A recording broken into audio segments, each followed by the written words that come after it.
Vamos a escuchar esta mañana la palabra del Señor, una bonita reflexión de la palabra, de la importancia de la oración y de no orar solos, sino de estar apoyados en la oración.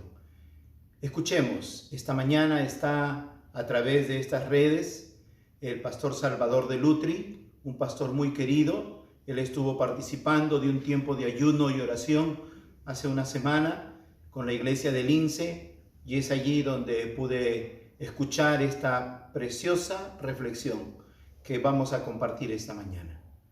Bueno, un gusto tremendo poder estar con ustedes. Estoy nervioso, pero ya se me fueron los nervios ahora. Estaba nervioso porque no consigo iluminar bien, porque hay problemas aquí. Pero no hay problemas de conectividad, entonces vamos a poder estar bien conectados. Hemos tenido que aprender un montón de cosas. Y esas cosas que hemos aprendido, bueno, nos van a servir en el futuro. Pero como yo le digo a veces al Señor, bueno, Señor, ya está, ya lo sabemos, ahora por favor, cortemos esto, ¿no? Pero bueno, el Señor tiene sus tiempos y sabe lo que hace. Nosotros estamos ya en 120 días de cuarentena, 4 meses.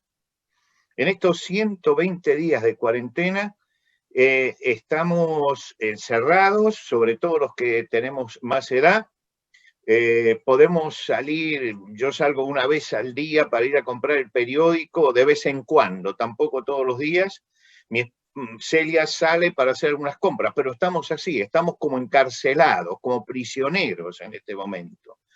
Pero no obstante, es muy importante entender que esto es pasajero, que en un momento esto va a terminar. Yo por ejemplo, yo siento en este momento la necesidad, después de estar con usted, Pastor Sobero, y darle la mano a usted, a su esposa, poder conversar. Lo vi al pastor Chávez y a su esposa Lupe, y yo dije, ¿cuándo voy a poder volver a abrazarlos? Esto es lo que nos está faltando.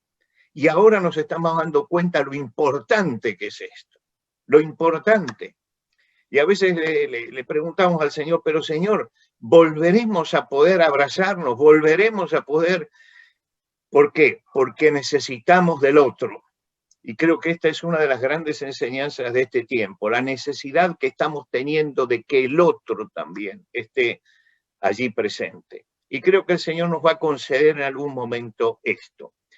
Ahora, quería compartir con ustedes algo en la palabra de Dios. En el libro de Éxodo, el capítulo 17 del libro de Éxodo capítulo 17, comenzando la lectura en el versículo 8. La palabra de Dios dice así: después vino Amalec y peleó contra Israel en Refidim. Y dijo Moisés a Josué: escoge algunos hombres y sal a pelear contra Amalec. Mañana yo estaré sobre la cumbre del collado con la vara de Dios en mi mano. Josué hizo como le dijo Moisés y salió a pelear contra Amalec. Moisés y Aarón subieron a la cumbre del collado. Y sucedía que cuando alzaba Moisés su mano, Israel vencía, pero cuando él bajaba la mano, vencía Amalec. Como las manos de Moisés se cansaban, tomaron una piedra y la pusieron debajo de él. Moisés se sentó sobre ella, mientras Aarón y Hur sostenían sus manos, uno de un lado y el otro del otro, y así se mantuvieron firmes sus manos hasta que se puso el sol, y Josué deshizo a Amalec y a su pueblo a filo de espada. Y pensaba en este pasaje de la palabra de Dios, porque habla acerca del tema central, de cómo tiene que moverse la iglesia y cómo tenemos que movernos en esta época. La oración forma parte de la comunión que nosotros tenemos con el Señor. Así como nosotros conversamos con nuestros amigos, con nuestros familiares, y con ellos nos comunicamos hablando, también con Dios nos comunicamos hablando. Dios nos habla a través de su palabra y nosotros respondemos a través de la oración. Entonces hay un diálogo que es muy importante. Ese diálogo entre la palabra y el hombre que está orando y relacionándose con Dios.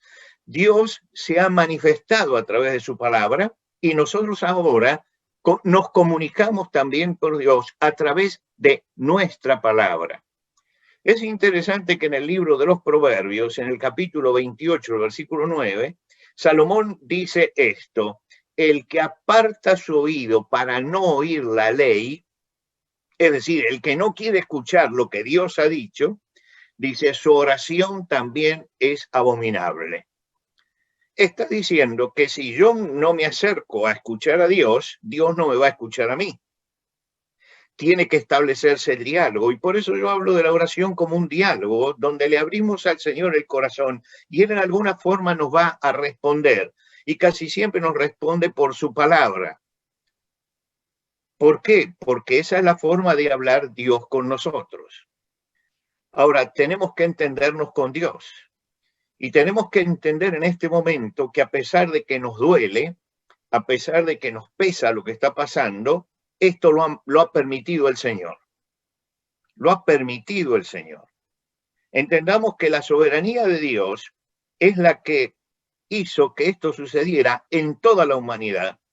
Y en una humanidad globalizada como esta, ¿no? Donde ya nos parece que no hay fronteras, que sin embargo, Dios pone la mano y nos demuestra que todo lo que nosotros hemos organizado no sirve de nada porque apareció algo microscópico que nos puso en jaque a todos. Lo que quiere decir que Dios está hablando en este momento también a través de la pandemia y nos está diciendo algo a través de la pandemia. Y bueno, seguramente ustedes y nosotros acá estamos interpretando esto como el mensaje de Dios también para nosotros. Creo que la pandemia le habla a la sociedad acerca de que no se puede vivir como hemos vivido hasta ahora, pasando por encima de las leyes de Dios, y le habla a la iglesia también acerca de las necesidades que tenemos de buscar más al Señor y entrar en la intimidad con Él. Los israelitas conocían la oración y habían estado orando. En el capítulo 3 del libro de Éxodo, en el versículo 7, dice, dijo luego el Señor, bien he visto la aflicción de mi pueblo que está en Egipto y he oído su clamor. ¿Qué significa esto? Que el pueblo estaba orando. Ellos conocían el tema de la oración. Más adelante, en el versículo 9, dice, el clamor, pues, de los hijos de Israel ha subido delante de mí. Y también he visto la opresión con que los egipcios los oprimen. Quiere decir que el pueblo era un pueblo que en medio de la esclavitud había empezado a orar fervientemente a Dios para que Dios lo sacara de eso. No sabemos si todos valorizaban la oración como la tenemos que valorizar nosotros, porque una cosa es orar, muchas veces se ora por la presión de la prueba. Yo tenía un hermano que me decía, dice, usted no se imagina, cuando el Señor me manda una prueba es cuando yo oro más profundamente. Y bueno, es lamentable que Dios te tenga que mandar una prueba para que ores profundamente, para que ores intensamente. Pero muchas veces pasa eso, que la oración aparece en el momento de la dificultad, entonces oramos con todo y después nos olvidamos. La oración tiene que ser un ejercicio cotidiano del cristiano, no porque estoy pasando por problemas, sino porque todos los días tengo que entrar en la intimidad con Dios. Esa intimidad es muy importante y creo que muchas veces no hemos hecho el énfasis necesario sobre este tema, que el cristiano tiene que tener una relación íntima con el Señor. Tiene que entrar en la presencia del Señor todos los días, en soledad también, porque a veces oramos con la familia y esto está bien, oramos con la iglesia y esto es bíblico también. Pero me interesa también la oración en soledad, cuando nosotros estamos y abrimos nuestro corazón al Señor, cuando nosotros podemos volcar todo nuestro ser delante del Señor. Y esos momentos que pasamos solos delante del Señor, donde muchas veces se hace profundo silencio, ¿no? Porque no atinamos a decir nada, pero estamos en la presencia del Señor, son importantes para modelar nuestra vida. Por eso la oración personal es importante, es muy importante. Yo diría que la oración personal es fundamental para la vida de la iglesia, que todos individualmente estén orando siempre. No podemos ser como Jonás, que ora en el vientre del pez. Es decir, cuando ya el asunto está perdido, entonces recurrimos a Dios. Yo recuerdo una película que tenían un problema en un avión. En general no me gusta ver las películas de tragedias aéreas, porque como tengo que viajar después, cuando subo al avión me acuerdo de la tragedia. Pero el piloto hacía todas las cosas y tocaba todo y el personal se movía y entonces hay un momento que el piloto para y dice, bueno, dice, ha llegado el momento de orar a Dios. Es decir, parecería que Dios es el último recurso, ¿no? Llegó el momento. No, la oración no es eso, de que a último momento llego y ha llegado el momento de orar a Dios. Tengo que entender que la oración es una relación permanente. ¿Por qué? Porque la lucha que tenemos también es permanente. Fíjense ustedes un detalle de la carta a los Efesios. En la carta a los Efesios nos dice que nuestra lucha no es contra carne y sangre. Es decir, que no estamos luchando contra los hombres, ni estamos luchando contra las instituciones, ni estamos luchando contra las ideologías. Los hombres, las instituciones y la ideología son instrumentos de Satanás. Nuestra lucha es una lucha espiritual contra el que está detrás de todas estas cosas. Y lo que levantamos es una lucha contra Satanás. Entonces, él me dice, bueno, para esto hay que ponerse toda la armadura de Dios. Y me hace una descripción de la armadura de Dios. Pero cuando termina la descripción de toda la armadura de Dios que tenemos que tomar, él entonces dice, orando en todo tiempo, con toda oración y súplica. Allí está la fuerza del guerrero. La oración aparece al final como diciendo el espíritu que tiene que guiar a aquel que está en la lucha es la relación con el Señor. Y la relación con el Señor se manifiesta a través de la oración. Y esa oración, él es muy preciso, el apóstol Pablo es muy preciso al hablar de eso, porque dice, orando en todo tiempo, con toda oración y súplica en el Espíritu, y velando en ello con toda perseverancia y súplica por todos los santos. Qué redundante que es. 4 veces utiliza la palabra todo, todo, todo. Y está diciendo que la oración en primer lugar tiene que ser en todo tiempo. No solamente en el tiempo de lucha, sino en el tiempo de paz también. La oración como algo constante en la vida del cristiano. Con toda oración. Seguramente en la vigilia va a ser una oración de petición, pero no nos centremos solamente en la petición. Es también una oración de confesión, es también una oración de alabanza a Dios, es una oración de agradecimiento y de intercesión. Recién en la oración Lupe dijo algo muy importante, que es que nosotros tenemos que agradecer al Señor por todo lo que nos da como hijos de Él. A veces cuando estamos en estos momentos nos acordamos de pedir, pedir, pedir, pero las bendiciones que tenemos son muchas. La bendición, como señaló ella en la oración, de ser hijos de Dios en este momento, de tener el consuelo de la palabra de Dios, de estar afirmados en Cristo, toma una fuerza tremenda porque ese hombre de la calle está desesperado. Y nosotros sufrimos, pero no estamos desesperados ni desahuciados. Tenemos esperanza en medio de todo esto. Tenemos una palabra de paz cuando nadie tiene palabra de paz. Tenemos una palabra de esperanza cuando no hay palabra de esperanza. Quiere decir que es una vigilia de oración para pedir. Nosotros estamos en este momento también haciendo un programa de oración toda la semana pasada y esta semana para pedir que se abra esta cuarentena, para que en alguna forma podamos reunirnos, porque ahora ya pensamos que nos vamos a reunir para Navidad, pero desde el mes de mayo que no nos reunimos. Entonces estamos orando para eso, pero esta oración no la podemos centrar en eso, también tenemos que agradecer. también tenemos que abrir el corazón. Y no solamente con toda oración, intercesión, intercedamos por los que están perdidos hoy.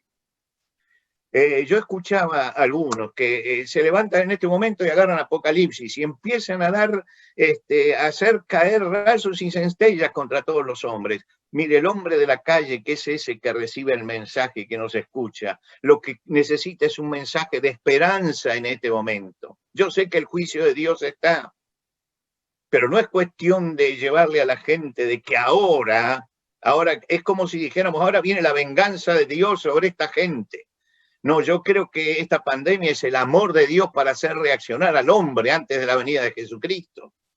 Y esto nos habla de que el tiempo ya está cerca, está muy cerca, porque el Señor está tomando ya medidas de tipo universal para hacer reaccionar al hombre. Ya no es el asunto local. Ahora todo el mundo está convulsionado por esta pandemia. Entonces dice, en todo tiempo, toda oración, con toda perseverancia, es decir, con paciencia y con esperanza. Hoy ustedes empiezan una vigilia de ayuno y oración, pero la oración tiene que continuar después de la vigilia. Tiene que seguir. Entonces, con toda perseverancia, con esperanza, porque oramos con esperanza, no estamos desesperados. No estamos desesperados. ¿Qué significa desesperado? Que no tiene esperanza. El cristiano no se desespera porque esperamos todavía. Esperamos en el Señor. ¿Y por quién? Por todos los santos, sin egocentrismo. Vamos a pedir por todos, con sentido de comunión y de cuerpo. Interesante algo que el Señor dice en el Sermón del Monte. En el Sermón del Monte el Señor va a hablar de la oración y dice, pero tú enciérrate y allí en soledad tienes que orar al Señor, a tu Padre que ve en los cielos, y tú tienes que decir, Padre nuestro. Él no dijo, y entonces tiene que decir, Padre mío. Dijo, en ese momento en que estás solo, tenés que decir, Padre nuestro, porque perteneces a un cuerpo. Y tenés que orar como parte de ese cuerpo que es la iglesia. Y oramos como parte del cuerpo que es la iglesia, y nos acercamos al Señor como parte del cuerpo que es la iglesia. No sabemos si los israelitas tenían el hábito de orar, el hábito. Eso no lo podemos determinar. Creemos que algunos sí. Moisés era un hombre que seguramente lo tenía. Josué, Caleb, eran hombres que seguramente tenían el hábito de la oración. Y en ese momento tenían un problema y un problema grave. Pensemos que eran cerca de 2 millones de personas que salieron desorganizados de Egipto porque la última plaga hizo que el pueblo saliera como una estampida y cruzaron el Mar Rojo por la voluntad de Dios y por el milagro de Dios, y cuando llegaron al otro lado entraron a un lugar que les era totalmente hostil a ellos, que era el desierto. Ellos no estaban acostumbrados a vivir en el desierto. Y Dios los llevó no por la ruta costera, sino que los hizo meter dentro del desierto, con un propósito también, que es que no tuvieran que enfrentar a pueblos muy fuertes y organizados. Había que organizarlos, entonces los está llevando al centro, al corazón del desierto, de la península de Sinaí, para organizarlos. Allí los organiza como nación, como pueblo. Y es en ese momento cuando aparecen este pueblo Amalek, habitantes del desierto, un pueblo nómada, es decir, de esos pueblos que van de un lado para otro en el desierto, y son pueblos depredadores, no producen nada, son rapiñadores. Y bueno, acá aparece un pueblo tremendo, grande, que los asusta, es mucha gente, pero piensan que ahí pueden tener algo. Y como todo pueblo desorganizado, que está recién entrando en el desierto, buscando su organización, en el fondo del pueblo, en la retaguardia, están los ancianos, los débiles, los que no pueden caminar como los demás, y entonces ellos hacen eso, es decir, van y rapiñan en la parte de atrás del pueblo. Dice, los ataca por la retaguardia, los ataca por la retaguardia. Y estos pueblos acostumbraban a hacer eso, llegaban, saqueaban y se iban, pero iban merodeando para en cualquier momento que se descuidaran hacerlo de nuevo. Y Moisés se da cuenta que ahí tienen un enemigo, y ese es un pueblo astuto por la forma en que los está atacando, y es un pueblo que tiene una técnica para atacar a los que entran al desierto, que es ir una y otra vez contra ellos. Y esto no va a parar. En cualquier momento van a seguir haciendo y van a seguir rapiñando lo que el pueblo de Dios tiene. Aquí, entonces, tiene un problema. Y un problema que es un problema individual, pero es también un problema colectivo, ¿sí? Que afecta a todo el pueblo. Lo afecta a algunos especialmente y afecta a todo el pueblo. Y entonces tienen que comenzar a orar y a orar comunitariamente. En la palabra de Dios aparece la oración individual. El Señor oraba individualmente, se iba al monte a orar. Y aparece también la oración colectiva, donde todos oraban junto con los suyos. Y la iglesia aprendió eso. Nosotros nos encontramos con Pedro, por ejemplo, que sube a la terraza, a la azotea, allí en Jope, y está orando. Es una oración personal. Pero también vemos en el libro de los Hechos una iglesia orando como conjunto. Ahora ustedes se están reuniendo como conjunto para orar en conjunto. Repiten un poco aquello de la iglesia primitiva. Todos perseveraban unánimes en oración y ruego con las mujeres, con María, la madre de Jesús, y con todos los hermanos. Y ustedes en este momento van a hacer eso, van a reunirse y orar con todos los hermanos. Usted dice, sí, pero estamos cada uno en nuestra casa, sí, pero estamos reunidos. Hoy estamos reunidos. A pesar de que yo estoy en mi casa, yo estoy en la oficina de mi esposa en este momento. Y ustedes están en su casa, cada uno en su casa, pero estamos reunidos y el Señor está con nosotros. Por lo tanto, esta es una reunión comunitaria y la oración va a ser una oración comunitaria donde cada uno donde está va a elevar su corazón al Señor.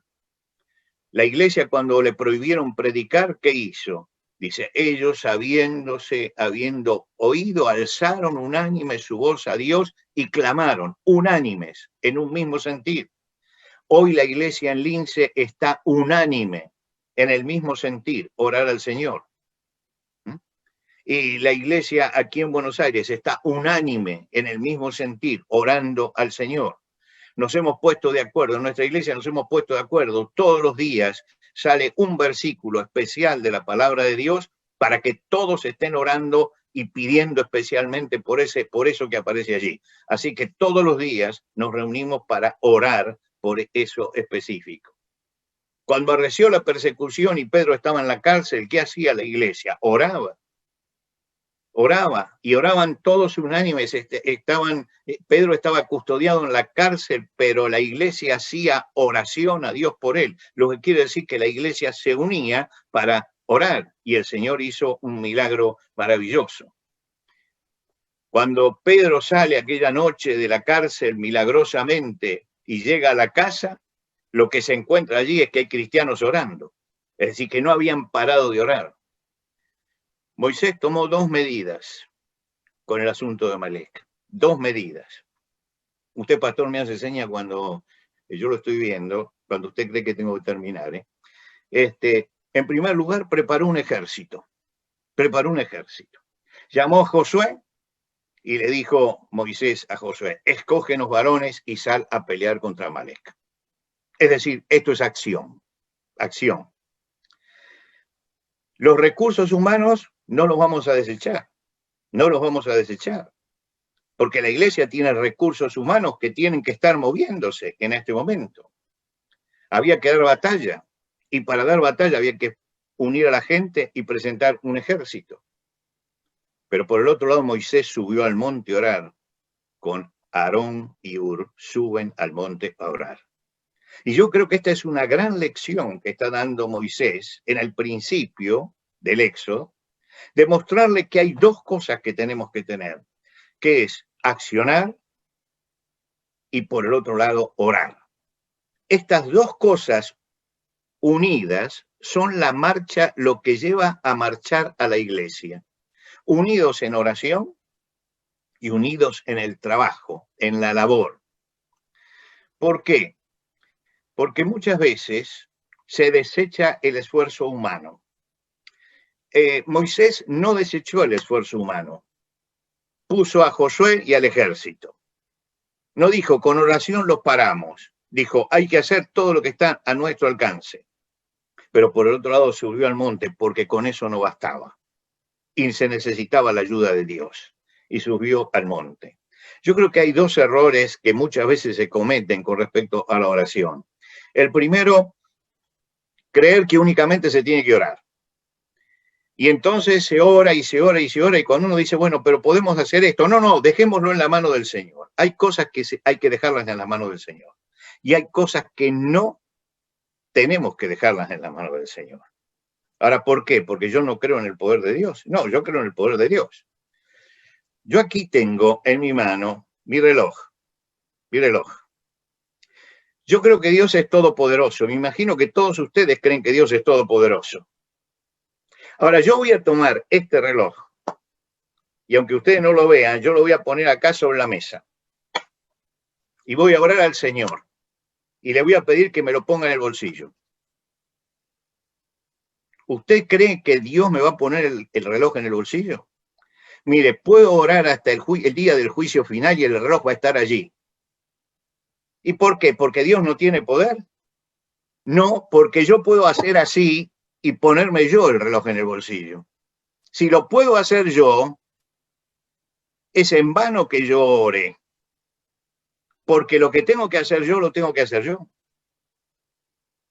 Y por el otro lado, tengo que rogar a Dios para que Él siga dándome las fuerzas necesarias para extender el brazo y tomarlo. Quiere decir que todo esto lo estamos haciendo en conjunto. Trabajamos y oramos, trabajamos y oramos.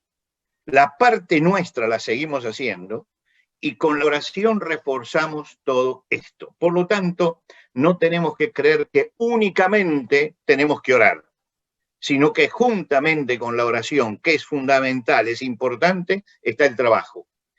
Y el segundo error que a veces cometemos es que hay que orar cuando no se tiene salida. No, la oración tiene que ser constante, no en el momento en que no tengo salida, no en el momento en que ya, siempre la oración. Yo temo que en este momento todas las iglesias están en oración profunda porque hay un problema. Pero temo que cuando pase esto nos olvidemos de la necesidad de seguir orando en conjunto, porque esto es fundamental para el crecimiento de la iglesia. Muchos fracasos son consecuencias de este error, de valorizar mal la oración o sobrevalorarla para creer que orando se soluciona todo y yo no tengo que hacer nada. Moisés había creído ser omnipotente en un momento de su vida. Y cuando él se creyó omnipotente, Dios lo mandó 40 años al desierto. Es como si hubiera tomado a Moisés y lo hubiera puesto en el freezer y dice, bueno, vas a quedarte allí 40 años hasta que te des cuenta que no sos omnipotente. Y bueno, tenemos que aprender que no somos omnipotentes, que no lo podemos todo. Moisés sabía eso, sabía que no era omnipotente, que el creerse omnipotente le había costado 40 años de demora. Dios es el único omnipotente. ¿Por qué fue Moisés a orar al monte? Porque creía en el poder de Dios. Pero creía que necesitaban el poder de Dios para que ese ejército pudiera triunfar. Y porque creía en eso, subió al monte a orar. Hay que abrir un frente humano, no hay que olvidarse de eso, pero hay que abrir un frente divino. Y hoy estamos abriendo un frente divino para que el poder de Dios esté con nosotros. Mientras tanto, tenemos que seguir evangelizando, moviéndonos a través de las redes, haciendo llegar la palabra de Dios. Eso lo tenemos que seguir haciendo, las dos cosas. El problema que tuvo Moisés en ese momento es que él oraba de acuerdo a la costumbre hebrea. Y la costumbre hebrea, ¿cómo es? Es orar con las manos levantadas, poniendo las palmas hacia arriba, mostrándole a Dios que las manos están limpias. El apóstol Pablo, recuerdan ustedes que también dice, levantando manos limpias. Y él se refiere a esta costumbre. Ahora, esto era un acto simbólico. El acto simbólico de levantar las manos y decir, estamos limpios. y Moisés oraba en esa forma. Nosotros hemos cambiado, el cristianismo cambió, el cristianismo buscó otra posición, que es esta, la de las manos juntas, ¿no? Es la forma en que el esclavo lo ataban. Entonces él ponía las manos y lo ataban. Era un signo del siervo, entonces nos acercamos como siervos, pero esta es la parte simbólica, el asunto es el corazón nuestro, ¿no? Moisés tenía las manos levantadas y las manos se le cansaban. Y en esas manos que se cansaban está a veces la falta de persistencia que nosotros tenemos en la oración, cuando nos olvidamos de que tenemos que persistir. Las manos de Moisés se cansaban y entonces le tomaron una piedra y lo sentaron a Moisés. Quiere decir que Moisés estaba orando a la manera judía. Si ustedes ven frente al muro de los lamentos, se ora así, ¿no? De la manera judía, parado con las manos levantadas, y no pudo aguantar durante mucho tiempo. Y entonces en ese momento hay dos personas, Aarón y Hur, que le sostienen las manos. Nadie puede mantener sus manos levantadas permanentemente sin buscar el auxilio de otros que oren por él. Uno siente en el ministerio, y hablo como pastor, que nuestro ministerio fructifica no solamente por lo que el Señor hace a través de nosotros, sino por la oración de tantos hermanos que están orando por nosotros. De tantos viejitos, permítanme yo que soy un viejito más, de tantos viejitos que todos los días se arrodillan y ponen nuestros nombres delante del Señor. Y yo estimo mucho cuando me encuentro con esos hermanos, a veces anónimos en la congregación, que parece que no hacen nada, ¿no? Que se acercan y me dicen, yo estoy orando todos los días por usted. Había una hermana viejita del INSE, que ya está con el Señor hace años, que ella permanentemente estaba orando por mí. Y me pedía que le mandara desde Buenos Aires noticias de en qué estaba para poder seguir orando. Son esos hermanos los que sostienen nuestro ministerio. Es esa oración. Yo recuerdo una viejita que oró por mí durante muchísimo tiempo, y el día que se murió, yo dije, Señor, ¿quién va a rogar como ella rogaba por el ministerio? Tenemos que acordarnos de eso, de que nuestras manos tienen que tener el sostén también de otros. Y cuando tenemos una prueba o tenemos una necesidad, tenemos que abrir nuestro corazón al hermano y decirle, hermano, mira, no te voy a contar el problema que tengo, pero necesito que estés orando por mí. Y ahí es cuando la iglesia se une. Ahí es cuando empezamos a entender que la batalla de la oración es una batalla profunda y grande. Jesús buscó compañía en la oración. Dice, mi alma está muy triste hasta la muerte, quedaos aquí y velad conmigo. Estaba buscando a alguien que lo acompañara en ese momento en oración. Cuando entramos en la zona de lucha, nos hace falta reunirnos. Podemos pedir que otro ore por nosotros y podemos estar orando como Moisés, con ayudantes de oración que nos sostengan. Y Dios les mostró ese día de dónde venía la victoria. Y sucedía que cuando Moisés alzaba las manos, Israel prevalecía. No era lo que hacía Josué abajo, sino lo que era la oración que estaba detrás, lo que daba la victoria. Levantaba Moisés las manos, Israel prevalecía. Israel vencía en ese momento. El apóstol Pablo habla de esta zona de lucha. Encomendado por la iglesia, pasaba tribulaciones en Asia, abrumado más allá de las fuerzas que tenía. Y él escribe a los corintios,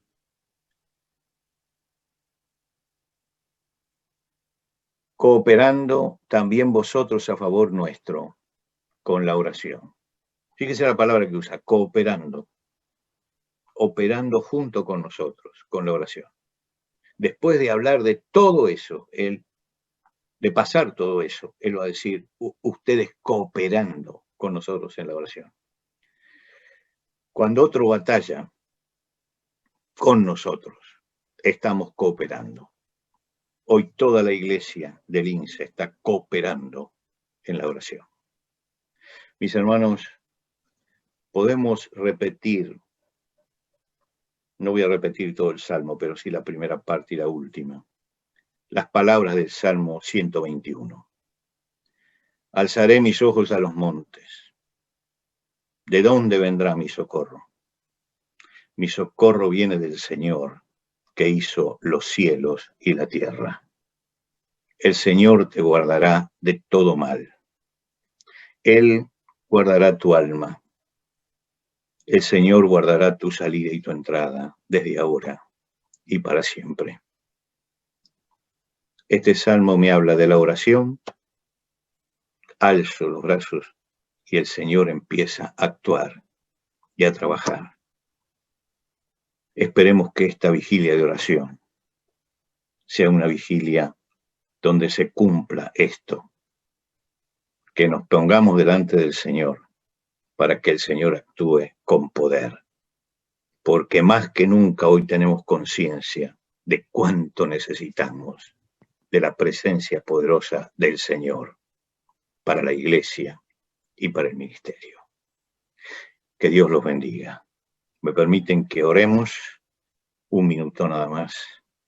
Señor, gracias por este recurso tremendo que tenemos, que es que podemos entrar en comunión contigo.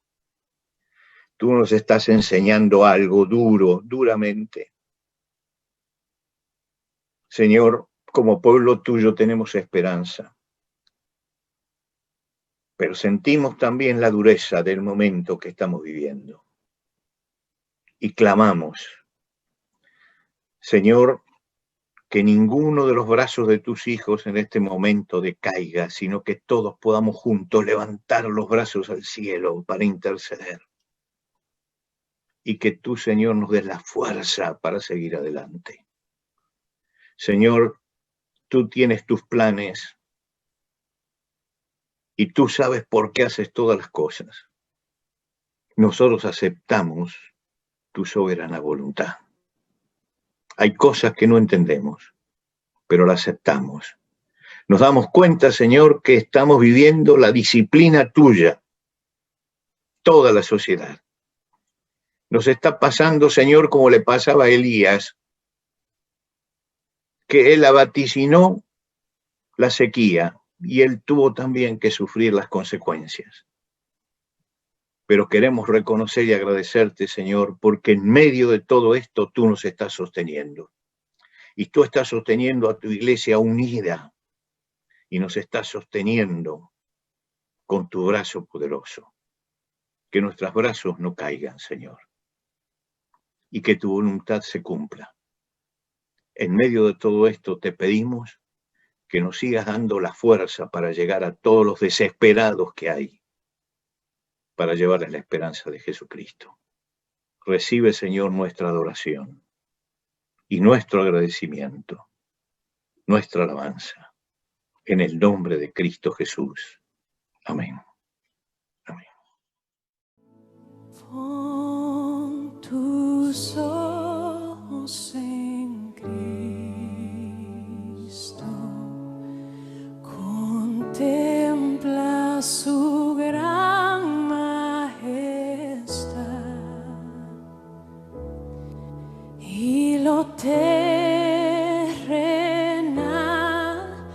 desvanecerá a la luz de su gracia y poder.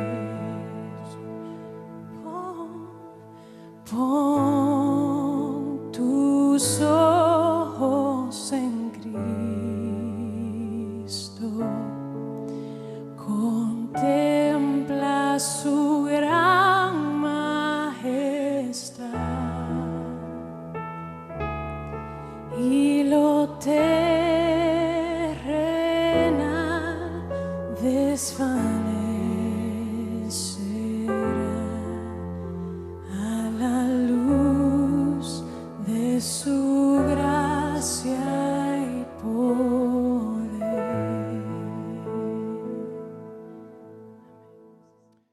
Muchas gracias al Señor por la palabra impartida. Qué importante es apoyarnos en oración el uno al otro. Muchas veces nuestro orgullo no nos deja cumplir esto bonito que el Señor ha hecho de esta manera.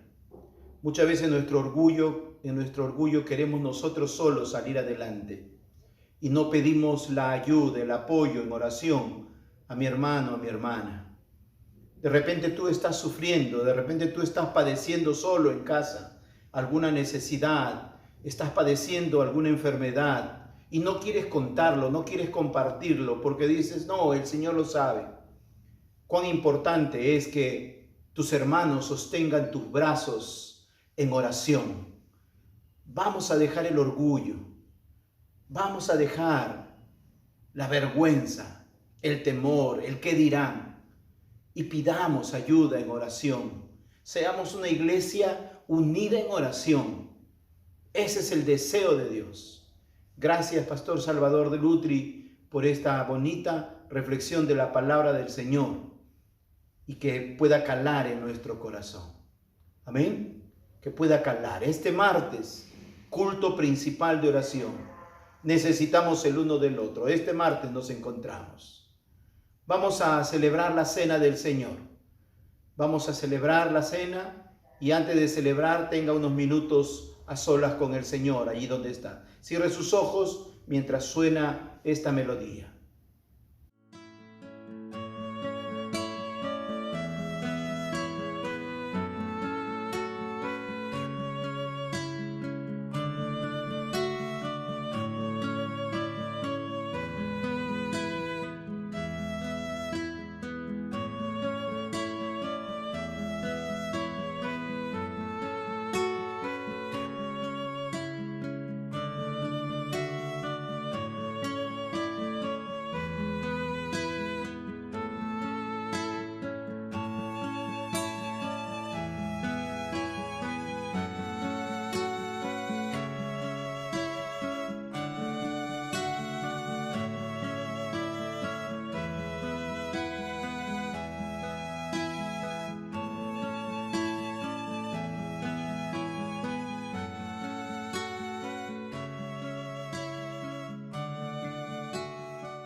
Señor, gracias por esta mañana, por darnos esta enseñanza de tu palabra. Y de la misma manera, en obediencia a tu palabra en esta mañana, queremos estar delante de ti en esta mesa, Señor, para recordar y anunciar que tú vienes pronto. En el nombre de Jesús. Amén. Si usted ya tiene listos los elementos de la cena, téngalos por favor en su mano, coja del pan, tome la copa. Todos los que van a participar deben ser miembros bautizados en nuestra iglesia o en alguna congregación evangélica. Miembros bautizados en plena comunión con el Señor, bautizados en la iglesia evangélica. Quiero leer la enseñanza de la palabra para participar de la cena del Señor. Dice: por lo tanto, pruébese cada uno a sí mismo y coma así del pan y beba de la copa, porque el que come y bebe indignamente sin discernir el cuerpo del Señor, juicio come para sí. Por lo cual hay muchos enfermos y debilitados entre vosotros, y muchos duermen. Conscientes de lo que implica la cena, vamos a participar. Dice también la palabra del Señor: porque yo recibí del Señor lo que también os he enseñado, que el Señor Jesús, la noche que fue entregado, tomó pan y habiendo dado gracias, lo partió y dijo: tomad, comed, esto es mi cuerpo que por vosotros es partido. Haced esto en memoria de mí. Participemos del pan.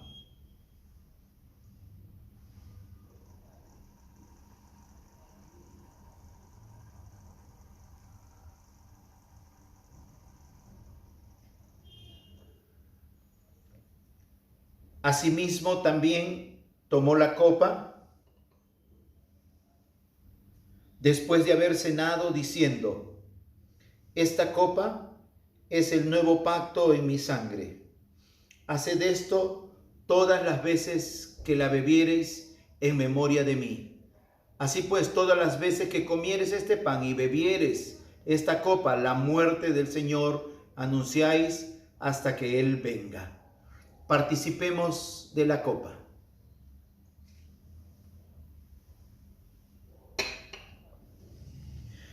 Gracias, Señor, por dar tu vida a favor de nosotros. Gracias por tu sangre derramada, por quien tenemos el perdón de nuestros pecados. Y, Señor, anhelamos tu pronta venida, porque tú eres el Rey que viene pronto. Cristo salva, Cristo santifica, Cristo sana y Cristo viene por segunda vez. Permítenos, Señor, seguir esperando tu venida, entre tanto anunciar a otros del amor tuyo. Gracias, Señor, en el nombre de Jesús. Amén. Amén. Antes de terminar, vamos a recordar algunos anuncios. Gracias a Dios, hemos tenido un bonito tiempo en la celebración de nuestro aniversario. Gracias al Señor y la gloria sea al Señor. Este martes estaremos reuniéndonos nuevamente en nuestro culto principal de oración. Compartiremos algunos momentos de la celebración, pero también estaremos nuevamente reunidos para orar juntos, el uno por el otro, sostenernos el uno con el otro en la oración. Así que este martes, culto principal de oración.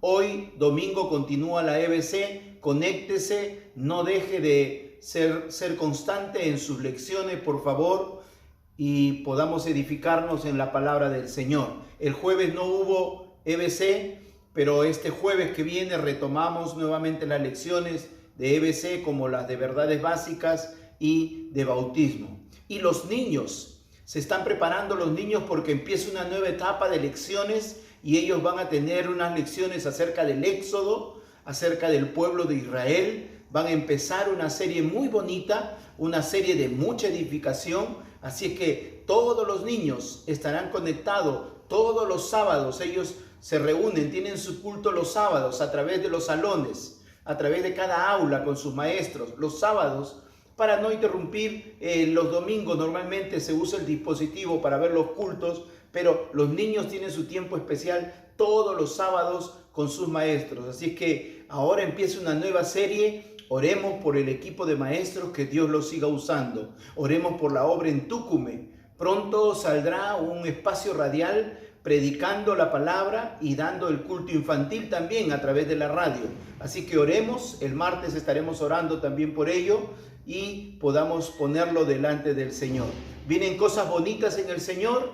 Estemos atentos. Que Dios nos bendiga, que Dios nos guarde. Sigamos respetando las normas. La Biblia nos enseña a respetar a nuestras autoridades. Así que honremos al Señor sujetándonos a nuestras autoridades. Sujetándonos a nuestras autoridades. Dios nos bendiga. Un fuerte abrazo. Que la paz del Señor sea con cada uno de ustedes. Bendiciones, mis hermanos.